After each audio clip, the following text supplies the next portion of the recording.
Hey y'all, have you ever found yourself supporting your friend's specific hobby? Maybe like a duck fashion show? Just because it makes them happy? That's love, baby, and that is what we are talking about today. We are going to be redefining that for love from within and how to find it.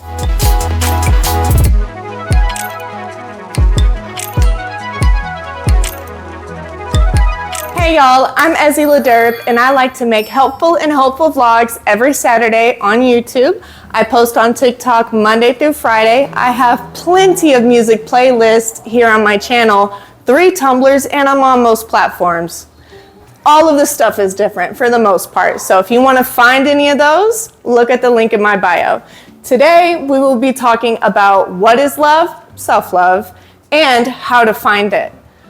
Now, while we do that, we're gonna make a paint mess-free pad for my kid on the floor. I don't even know what to call this little craft, but we're gonna do it together. Let's get to the supplies.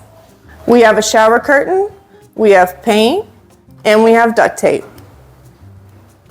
We've gotta open this thing up and lay the first half on the ground, tape it to the ground, and then we go from there. Now let's start with the definition of love before we start identifying self-love and what that looks like. So to me, love is, patient, kind, and compassionate, but it also believes, it fuels, it hopes, and it forgives and acknowledges people, accepts them for how they are and their shortcomings. Now let's make it more specific for self-love. In Jordan Peterson's book, 12 Rules of Life, Rule 2 has a great point on self-love. It centers around the idea to care for yourself as you would care for others. So we're going to tweak that. We're going to turn that into how to love yourself as you would love someone else. Now that you know the definition of self-love, let's figure out how to find self-love. We are going to look at this like it's an experiment, okay? And every experiment needs a control group. Our control group will consist of 4 different subjects. Our 4 subjects will be your best friend, your kid, your pet, and that really kind stranger, okay? Let's say your best friend just got out of a toxic relationship and they wanted to text them and call them again. Would you let them? No, at least I hope you wouldn't. Let's not do it for the plot, you guys. Now ask yourself, why wouldn't you let her or him go back? Is it because you value them and their love and who they are as a person compared to someone who doesn't? Let's treat ourselves with that same compassion.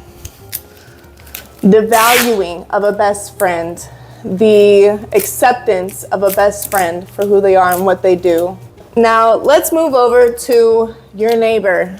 That one kind lady that, smiles. She says, hey, how's your day? Just the small talk that's like, someone does expect to see me. Someone does, know I exist. Let's say that she caught you in the hallway and she said, hey, I have a really heavy box. I need to move to my car. Would you help her? I hope you guys would. I genuinely do. Why did I look like a straight up light bulb? So why don't you shower yourself with that same love? You deserve it. Everyone, and I mean everyone, needs someone now and then. And asking for help doesn't always have to be some huge thing. You could simply be hungry and need someone, hey, can you get me a snack out of the vending machine? Or it could be emotional help, a phone call. It could be, hey, yo, I need a hug. Can I come get a hug real quick? Asking for any sort of help is courageous and self-love. This is what it's supposed to look like when you get the first layer of duct tape done. This is when we pour the paint on the shower curtain, and I decided to go with kind of a galaxy-ish theme. By the way, that chair right there is about 150 years old. My grandmother's grandfather's father built it himself. The leather gets redone every few decades, but the actual chair itself, like the wooden part, same wood. It's old. Our third control subject will be your pet. Do you groom your pet regularly? Again, I hope you would. In my video, How Minimalism Can Make You Extraordinary, you can get a much more in-depth toolkit on how to take care of your hygiene. But for this part of this video, I will just say, if you don't want to brush your teeth for a minute, brush your teeth for 15 seconds. If you don't like doing laundry, wash your sheets every 2 weeks. And health and hygiene, showing yourself affection in that way can look different for absolutely everybody. Some people are at their absolute baseline, and going to get their nails done is a sign of self-love, a sign of grooming and hygiene. Doing something for yourself. Now that we have our paint laid out with some white dots to kind of help spread the colors around, I'm going to tape that half over this one. On to our last control subject, your child. Would you let anyone say anything mean to your real or hypothetical child?